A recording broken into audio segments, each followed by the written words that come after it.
Šiandien noriu pasidalinti vienu savo mėgstamiausių žodžių anglų kalboje, kuris neegzistuoja lietuvių kalboje ir šiandien kaip tik su mokinė aptarėm, nes jinai to žodžio nežinojo. Ir aš sakau, kaip fainai, kad nežinot, nes aš labai noriu jūs jį išmokyti.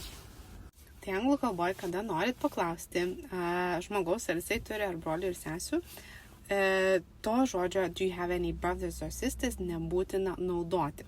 Yra vienas žodis, kuris būtent tai apibūdina.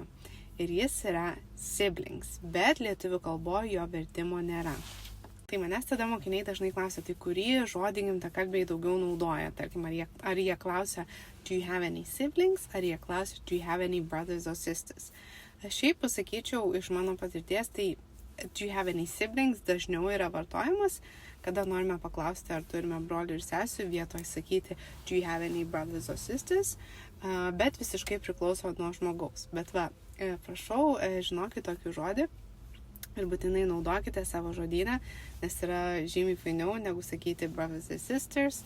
Tai yra vienas žodis, kuris apima tuos du veikėjus mūsų gyvenime.